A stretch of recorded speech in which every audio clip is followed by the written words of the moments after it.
Jalen Green really failed in this series. And I don't think that that's necessarily a bad thing, but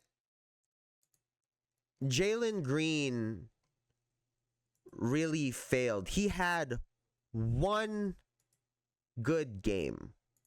For me, I could get past the numbers. I could get past you scoring 11 points. You were 6 of 24 from the field. Because we could talk about, getting better shots, taking better shots, being in better positions, where you could try to get a pass and make your teammate better. We could have those conversations, right? We could try to fix that.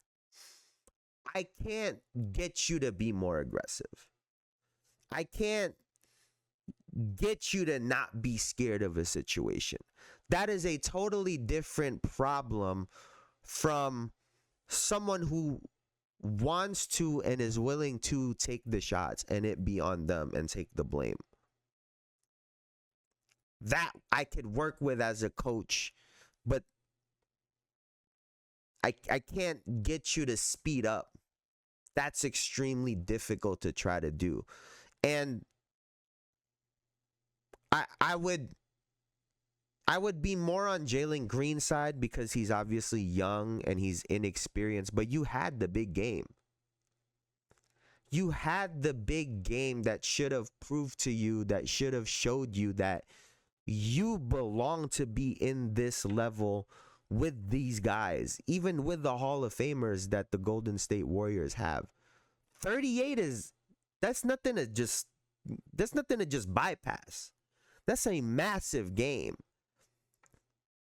And so, how do you tap into that person consistently? Because he didn't need to go and get 38.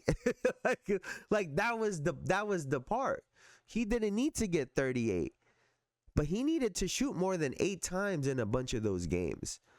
And that's a real problem. The difficult spot that the Houston Rockets are in is, if we want to win right now, or we want to compete right now, do we look at Jalen Green's potential and some of the games and the times he shows life, right? The time he really shows, oh shit, this guy could be a real star in this league. Do you bank on that and give it time, or do you move him now and bring in a star to compete for championships? Because I can tell you right now, we need more from Sengun in some of these situations, but he clearly is not fearful of the Warriors or this situation. Amen Thompson, he might as well be good as gold for the Rockets, because he's definitely not going nowhere. And when you talk about someone that is not in fear, he's top of that list for the Rockets. So the odd man out really is Jalen Green, because when you replace Jalen Green, the rest of the team plays defense. You just need someone that's going to score and compete, at least when it comes to their output, with the other stars in the league in the playoffs. And so that is the situation that they have right now. If you're the Houston Rockets, that's the decision that they're going to make in this summer, I believe. And that could determine a lot of things for them moving forward. The scary part in it is, if you're Jalen Green in this situation, right? And let's say they trade you, one of two things could happen. That could either turn him into an absolute demon, or that could shatter his confidence. We've already seen him shrink in these moments. 8 shots means that you were scared. 8 shots in a win or go home scenario means you were scared. We saw Paolo Banchero doing that. He was shooting every time versus 8 shot attempts.